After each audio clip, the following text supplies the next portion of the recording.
अस्सलाम वालेकुम dear students. आज हमने डिस्कस करना है law of science.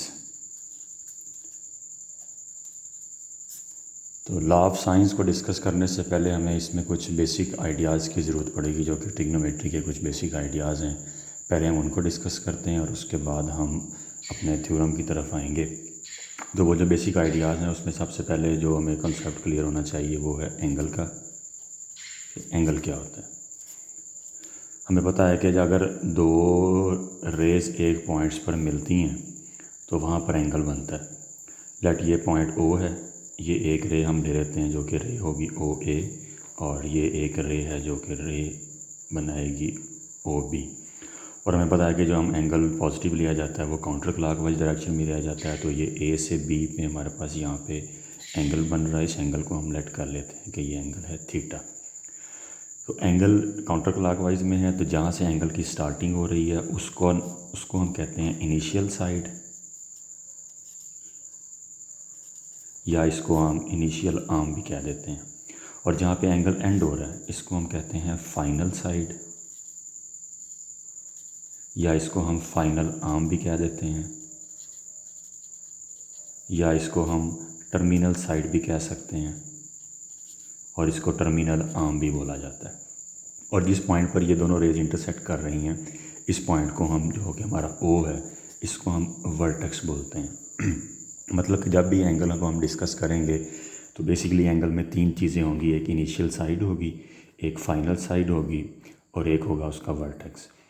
Initial side वो वाली साइड जहाँ से एंगल स्टार्ट हो रहा है, टर्मिनल साइड वो साइड जहाँ पर एंगल एंड होगा, और ओ वो वाला पॉइंट होगा जहाँ पर जो दो रेज़ मिलकर जो एंगल बनाती हैं वो जिस पॉइंट पर इंटरसेक्ट करती हैं। अब हम देखते हैं कि एंगल इन स्टैंडर्ड पोजीशन क्या होगा। एंगल इन स्टैंडर्ड पोजीशन, तो पिछले डेफिनेशन में हमने देखा कि एंगल में तीन चीज़ें हैं, इनिशियल साइड, टर्मिनल साइड और वर्टेक्स। इसी चीज़ को अब हम एंगल इन स्टैंडर्ड पोजीशन में देखेंगे। लेट हम कंसीडर करते हैं हमारे पास एक एक्स वाई प्लेन है, ये एक्स एक्सिस हो गया और ये वाई एक्सिस, तो ये एक्स प्राइम हो जाएगा और ये हो जाएगा वाई प्राइम। और जिस पॉइंट पर इंटरसेक्ट कर रहे हैं एक्स वाई एक्सिस, इसको हम ओरिजिन ओ कह देते हैं। तो ये x axis positive side, positive x axis, ये पॉजिटिव वाई एक्सिस, ये नेगेटिव एक्स एक्सिस और ये नेगेटिव वाई एक्सिस। नाउ यहाँ पर हमने एंगल में देखा कि एंगल में इनिशियल साइड, टर्मिनल साइड और वर्टेक्स। तो एंगल इन स्टैंडर्ड पोजीशन क्या होगा? ऐसा एंगल जिसकी इनिशियल साइड हो पॉजिटिव एक्स एक्सिस और जो वर्टेक्स हो वो ओरिजिन पे हो, और टर्मिनल साइड उसकी कहीं भी लाई करे। जैसे मैं लेट करता हूँ कि मैं एंगल ये पॉजिटिव एक्स एक्सिस से स्टार्ट कर रहा हूँ और ये मैंने लेट कर लिया इसकी टर्मिनल साइड है। तो यहाँ पर जो एंगल बनेगा, अब इस एंगल में क्या हो रहा है, जो इनिशियल साइड है वो पॉजिटिव एक्स एक्सिस है, वर्टेक्स जो आ रहा है वो ओरिजिन पे आ रहा है, और ये जो टर्मिनल साइड है ये पूरे एक्स वाई प्लेन में कहीं पर भी लाई कर सकती है। तो ये जो एंगल थीटा बन रहा है ये एंगल कहलाएगा एंगल इन स्टैंडर्ड पोजीशन। ये टर्मिनल साइड यहाँ पर भी हो सकती है, इसको आप इधर भी ले सकते हैं, आप जहाँ मर्ज़ी ले लें। तो पूरे एक्स वाई प्लेन में सिर्फ एंगल स्टैंडर्ड पोजीशन में कब होगा कि वो उसका initial side positive x axis पर हो और जो वर्टेक्स है वो ओरिजिन पे हो। तो उस एंगल को हम कहेंगे कि ये एंगल है angle in standard position. Next हम चलते हैं इससे आगे। हम कंसीडर करते हैं एक circle, consider a circle with centre O. एक सर्कल हमने लिया, ये बेसिकली हम बना रहे हैं एक्स वाई प्लेन में ही बना रहे हैं। ये सेंटर इसका आ गया ओ। यहाँ पर मैंने एक पॉइंट लिया लेट पी। तो टू डायमेंशन प्लेन है तो जाहिर बात है पी के जो कोऑर्डिनेट्स होंगे वो एक्स और वाई होंगे। तो एक्स क्या है, इस पॉइंट का अलोंग एक्स एक्सिस ओरिजिन से डिस्टेंस। तो यानी कि अगर आप इस पॉइंट से परपेंडिकुलर ड्रा करते हैं तो जहाँ पर ये आएगा वहाँ से लेकर ओरिजिन तक की जो लेंथ होगी ये होगी एक्स, और वो जो परपेंडिकुलर आप गिरा रहे होंगे वो लेंथ होगी वाई। तो ये दोनों पॉइंट्स मिलके इस एक्स और वाई यानी कि पी के कोऑर्डिनेट्स, पी की पोजीशन को रिप्रेजेंट कर रहे हैं। हमारा यहाँ पे काम ये है कि हम इस एक्स और वाई की वैल्यू को फाइंड आउट करना चाहते हैं। तो एक्स और वाई की वैल्यू फाइंड आउट करने के लिए हम क्या करते हैं, हम ओरिजिन को इस पी से ज्वाइन कर देते हैं और लेट कर लेते हैं कि ये साइड हमारे पास बन गई आर। अब अगर आप देखते हैं कि तो यहाँ पर ये जो एंगल बन रहा है थीटा, ये थीटा एंगल एक तो पॉजिटिव एक्स एक्सिस पर आ रहा है और इस एंगल का जो वर्टेक्स है वो ओरिजिन पे है, तो ये जो थीटा एंगल है ये स्टैंडर्ड पोजीशन में है। और अगर आप इस पर गौर करें तो ये आपके पास एक राइट ट्राइंगल बन चुकी है जिसमें ये एंगल एक 90 डिग्री का पड़ा हुआ है। तो राइट ट्राइंगल के लिए हमारे पास फार्मूलाज होते हैं कि जो साइन थीटा होता है ये इक्वल होता है परपेंडिकुलर ओवर हाइपोटेन्यूज के, यानी कि वाई ओवर आर, और यहाँ से वाई की वैल्यू आ जाएगी आर साइन थीटा, और जो कॉस थीटा होता है कॉस थीटा ये होता है X over R. X over R मतलब बेस ओवर हाइपोटेन्यूज, तो बेस है एक्स और जो हाइपोटेन्यूज है वो है आर, तो यहाँ से एक्स की वैल्यू आ जाएगी आर इंटू कॉस थीटा। तो ये हमारे पास एक्स की और वाई की वैल्यूज़ आ गई। अगर आप इस पर गौर करें तो ये बेसिकली बन क्या रहा है कि जो एक्स वैल्यू है वो एक्स क्या है कि पॉइंट का ओरिजिन से distance R multiplied by cos of angle जो एंगल स्टैंडर्ड पोजीशन में है। सिमिलरली जो वाई की वैल्यू है वो वैल्यू क्या है, पॉइंट का ओरिजिन से डिस्टेंस यानी कि आर मल्टीप्लाइड बाई साइन और जो भी एंगल स्टैंडर्ड पोजीशन में होगा। तो ये हमारे पास एक्स और वाई की वैल्यूज़ आ गई। तो अगर आप कि कोई भी पॉइंट जो कि सर्कल की बाउंड्री पे लाई करता है, लेट ये पॉइंट यहाँ पर मैं ले लेता हूँ पी प्राइम, मैं इधर पॉइंट ले लेता हूँ पी डबल प्राइम, या मैं इधर पॉइंट ले लेता हूँ पी ट्रिपल प्राइम। तो जब भी हमने इसकी वैल्यू फाइंड आउट करनी होगी इस पॉइंट्स के कोऑर्डिनेट्स की, तो वो वैल्यूज़ क्या होंगी, हम ये देखेंगे कि इस पॉइंट का ओरिजिन से डिस्टेंस कितना है, वो डिस्टेंस मल्टीप्लाई बाई, अगर आपको एक्स कोऑर्डिनेट चाहिए तो कॉज ऑफ एंगल से मल्टीप्लाई कर देंगे, और अगर वाई कोऑर्डिनेट चाहिए तो आर क्या होगा, जो कि पॉइंट का ओरिजिन से डिस्टेंस होगा उसको साइन ऑफ थीटा यानी कि साइन और जो भी एंगल स्टैंडर्ड पोजीशन में होगा उससे मल्टीप्लाई कर देंगे। तो इस तरीके से हम किसी भी सर्कल की बाउंड्री पर जो पॉइंट पड़ा हुआ है उसके कोऑर्डिनेट्स की वैल्यूज़ को फाइंड आउट कर सकते हैं। तो ये कुछ बेसिक कॉन्सेप्ट्स थे जो कि हमने लॉ ऑफ साइंस में यूज़ करने थे। तो अब हम चलते हैं अपना जो हमारा थ्योरम है आज का लॉ ऑफ साइंस उसकी तरफ। तो सबसे पहले हम उसकी स्टेटमेंट देखते हैं जी। तो थ्योरम की स्टेटमेंट है हमारी the law of science. Law of sine हमने डिस्कस करना है। स्टेटमेंट है in any triangle A B C A over sine alpha is equal to B over sine beta is equal to C over sine gamma.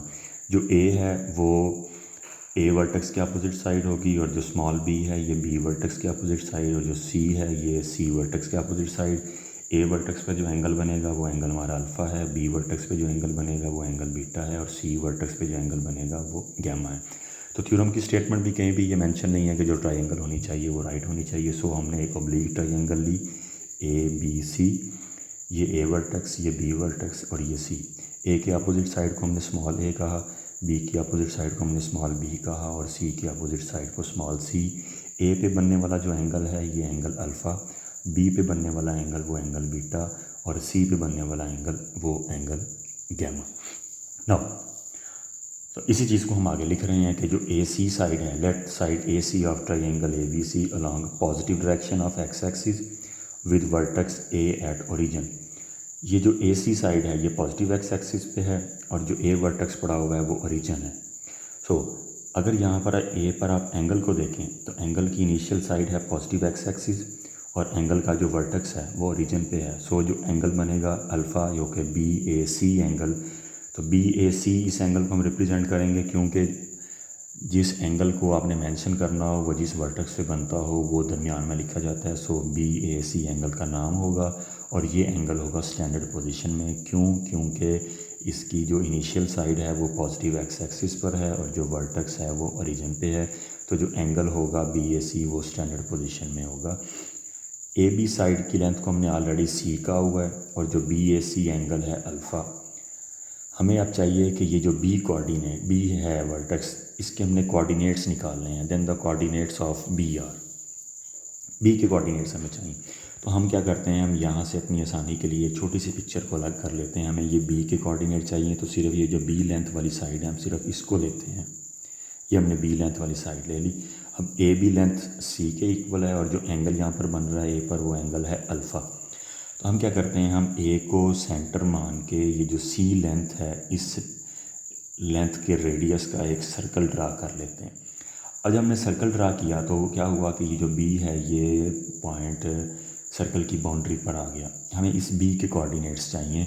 तो पहले हमने देखा कि अगर सर्कल की बाउंड्री पर कोई पॉइंट पड़ा हो, आपको उसका कोऑर्डिनेट्स चाहिए हो, तो एक्स कोऑर्डिनेट क्या होता है, पॉइंट का ओरिजिन से distance multiplied by cos of जो एंगल स्टैंडर्ड पोजीशन में होता है। और वाई कोऑर्डिनेट क्या होता है, पॉइंट का ओरिजिन से डिस्टेंस मल्टीप्लाइड बाई साइन और जो एंगल हो स्टैंडर्ड पोजीशन में।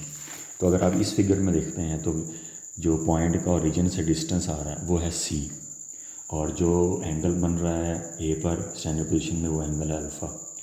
तो बी के कोऑर्डिनेट्स क्या होंगे, पॉइंट का ओरिजिन से डिस्टेंस जो एक्स कोऑर्डिनेट होगा, पॉइंट का ओरिजिन से distance multiplied by cos of angle, यानी कि पॉइंट का ओरिजिन से डिस्टेंस है सी और जो एंगल है स्टैंडर्ड पोजीशन में वो है अल्फ़ा।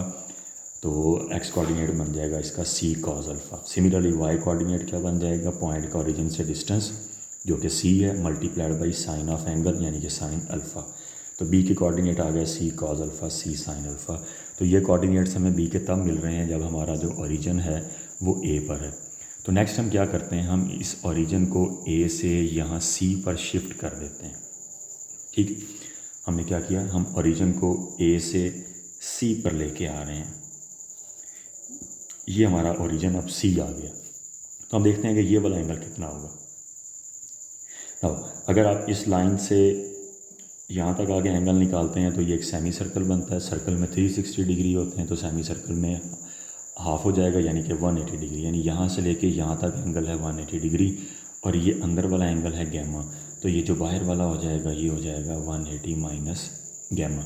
तो अब ये जो आपका ओरिजिन है सी पर, तो जो एंगल आपका बन रहा है बी सी एक्स, ये पॉजिटिव एक्स एक्सिस और सी ओरिजिन है, यानी कि ये वाला जो एंगल 180 माइनस गैमा है सी पे बनने वाला एंगल ये स्टैंडर्ड पोजीशन में होगा। क्योंकि ये पॉजिटिव एक्स एक्सिस पर लाई कर रहा है और इसका जो वर्टेक्स है वो ओरिजिन हमने अब सी को कह दिया हुआ है। तो एंगल बी सी एक्स ये स्टैंडर्ड पोजीशन में होगा, और जो बी सी की लेंथ है वो ए के इक्वल आ रही है। तो अब हम ओरिजिन को ए से सी पर शिफ्ट करने के बाद हम दोबारा क्या करते हैं, हम दोबारा बी के कोऑर्डिनेट्स निकालते हैं, और जो मैंने अभी बोला है इसी को हम राइट भी करते हैं। तो हमने पहला काम क्या किया, हमने ए को जो ओरिजिन ए था उसको सी पर शिफ्ट कर दिया, और जो इस शिफ्टिंग से क्या होगा, जो एंगल होगा सी पर बनने वाला यानी कि 180 माइनस गैमा जो एक्सटर्नल एंगल है वो वाला एंगल स्टैंडर्ड पोजीशन में होगा जो कि बी सी एक्स एंगल है। इसी को हम राइट करते हैं जी। तो हमने क्या काम किया, if the origin A is shifted to C, then जो एंगल बी सी एक्स होगा will be in the standard position. तो मैं यहाँ पर उस फिगर को दोबारा बना लेता हूँ।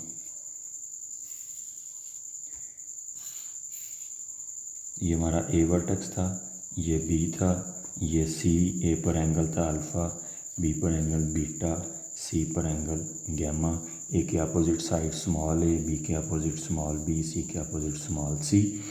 बी के कोऑर्डिनेट्स हमने निकाल लिए। फिर हमने क्या किया, हमने ए को जो ओरिजिन था उसको सी पर शिफ्ट कर दिया। तो ये वाला जो एंगल होगा ये एंगल है 180 माइनस गैमा जो कि स्टैंडर्ड पोजीशन में होगा, क्योंकि ये पॉजिटिव एक्स एक्सिस पर लाई कर रहा है और जो वर्टेक्स इसका आ रहा है वो ओरिजिन पे आ रहा है। तो जो बी सी लेंथ है, ये बी सी लेंथ है ए, और जो एंगल है major angle B C X C पर बनने वाला एंगल ये है 180 माइनस गैमा। तो अब हम बी के कोऑर्डिनेट्स दोबारा निकालते हैं। Then the coordinates of B are. तो जैसे हमने पहले किया कि हमारे पास जो फिगर थी उसमें से हमने जो हमारी रिक्वायरमेंट थी उसको अलग कर लिया, वहाँ पे हमने सर्कल ड्रा किया। तो सेम वे हम दोबारा यहाँ से जो चीज़ हमें रिक्वायर है उसको अलग कर लेते हैं और फिर देखते हैं क्या होता है। तो हमें अब रिक्वायर हमारी जो लेंथ आ रही है वो BC लेंथ है, तो हमने ये BC लेंथ ले ली। ये एंगल है 180 माइनस गैमा, ये लेंथ है A और ये C से लेके B तक आ रही है। तो अब हम क्या करते हैं, हम C को सेंटर मान के A रेडियस का सर्कल ड्रा कर लेते हैं। तो ये कुछ ऐसा सर्कल बन जाएगा आपके पास। तो अब क्या हो गया, ये जो B पॉइंट है ये इस सर्कल की बाउंड्री पर लाई कर रहा है, सर्कल की बाउंड्री पर आ रहा है, और इस पॉइंट का जो ओरिजिन से डिस्टेंस आ रहा है वो A आ रहा है। तो B के कोऑर्डिनेट्स क्या होंगे, जैसे हमने पहले देखा कि पॉइंट का ओरिजिन से distance multiplied by cause angle, वो x एक्सिस का होगा, x कोऑर्डिनेट होगा, और B का ओरिजिन से distance multiplied by sine of angle, वो y कोऑर्डिनेट होगा। Then the coordinates of B are A cos of 180 minus gamma, A sine of 180 minus gamma, ये B के कोऑर्डिनेट्स आ गए। नाउ अगर आप देखें, दोबारा गौर करें, जब हमारा ओरिजिन था A पर, हमने B के कोऑर्डिनेट्स निकाले, B का x कोऑर्डिनेट, तो x क्या होता है कि पॉइंट का अलोंग x एक्सिस ओरिजिन से डिस्टेंस, जिसकी वैल्यू आई थी C cos अल्फा। हम अगर ये लेट कर लें, ये बेसिकली x एक्सिस का x एक्सिस पर ही आ रहा है, इसको हम x कह देते हैं। और ये जो y कोऑर्डिनेट जो कि C साइन अल्फ़ा था, वो क्या है, वो पॉइंट का अलोंग y एक्सिस ओरिजिन से डिस्टेंस होगा जो कि C साइन अल्फ़ा था। फिर हमने ओरिजिन को शिफ्ट किया C पर। जब हमने ओरिजिन को C पर शिफ्ट किया तो ये जो B कोऑर्डिनेट का जो x कोऑर्डिनेट आया जो कि था हमारा A cos 180 माइनस गैमा, तो x कोऑर्डिनेट क्या है कि B का अलोंग x एक्सिस ओरिजिन से डिस्टेंस। तो अब हमारा ओरिजिन C हो चुका होगा, तो x जो होगा वो यहाँ से लेके यहाँ तक नहीं रहेगा, x हमारा ये यहाँ तक पहुँच जाएगा। और जो y कोऑर्डिनेट होगा B का, जब हमारा ओरिजिन C है तो वो y कोऑर्डिनेट था A साइन 180 माइनस गैमा। तो जब हमने ओरिजिन को शिफ्ट किया C पर, तो आप देख सकते हैं कि जो y एक्सिस y कोऑर्डिनेट क्या बताता है आपको कि ओरिजिन का पॉइंट का अलोंग y एक्सिस ओरिजिन से डिस्टेंस। तो बोथ केसेस में अगर ओरिजिन A पर है या ओरिजिन C पर है, जो B की हाइट है वो हाइट वही है, यानी कि y एक्सिस सेम रहेगा। यानी अगर ओरिजिन A है या ओरिजिन C है, जो y कोऑर्डिनेट होगा वो चेंज नहीं हो रहा, क्योंकि B की हाइट उतनी की उतनी है। सिर्फ चेंज क्या हो रहा है कि ओरिजिन को चेंज करने से पहले x एक्सिस यहाँ से लेके ओरिजिन तक ये था, जब आपने ओरिजिन को A से C पर शिफ्ट किया तो x एक्सिस यहाँ से लेकर यहाँ तक आपके पास पहुँच गया। तो ये दोनों अब चीज़ें सेम आ रही हैं, तो हम इन दोनों को इक्वल पुट कर देते हैं। In both cases y coordinate of B remains the same. तो ये दोनों केसेस में सेम रहता है। सो क्या करते हैं, हम इन दोनों को इक्वल पुट कर देते हैं। A sine of 180 minus gamma is equals to C sine alpha. तो A साइन 180 मतलब सेकंड क्वाड्रेंट में साइन पॉजिटिव होता है, और ये 180 90 का इवन मल्टीपल है, तो जो साइन होगा वो साइन ही रहेगा, यानी ये आ जाएगा A sine gamma is equal to C sine of alpha. So यहाँ से फिर हमारे पास इक्वेशन बन गई A over sine alpha is equal to C over sine gamma. तो ये इक्वेशन हमें कब मिली है, जब हमने along x axis A point लिया और C पॉइंट लिया ट्रायंगल का। तो हमें जो इक्वेशन मिल रही है उसमें भी AC आ रहा है, ये साइन गैमा। तो जब हमने AC को अलॉन्ग x एक्सिस लिया है तो जो इक्वेशन बन रही है वो इक्वेशन में भी A और C आ रहा है, इसको हम कह देते हैं इक्वेशन नंबर 1। सो अगर हम अलॉन्ग x एक्सिस अब A और C नहीं लेते, हम इस साइड यहाँ पर अलॉन्ग x एक्सिस A और B ले लेते हैं। अगर हम A और C ले रहे हैं तो यहाँ पे इक्वेशन हमें मिल रही है A और C के रिस्पेक्ट से। तो अगर हम यहाँ पर A और B ले लेते हैं अलॉन्ग x एक्सिस, तो इक्वेशन जो हमें मिलेगी वो A और B के हिसाब से मिल जाएगी। तो इन अ सिमिलर वे, ये अलग से प्रूव करने की ज़रूरत नहीं है, ये आप सिमिलर करके लिख सकते हैं। In a similar way with side AB along x axis. तो जब ए सी साइड थी अलॉन्ग एक्स एक्सिस तो ए और सी, अब A B side along X axis तो A over sine alpha is equal to B over sine beta. Let this is equation number 2। तो आप इन दोनों इक्वेशन का use करें अगर using 1 and 2, this implies that A over sine alpha is equal to B over sine beta is equal to C over sine gamma. तो this is called law of sines. तो ये हमारा law of sine prove हो गया। Thank you.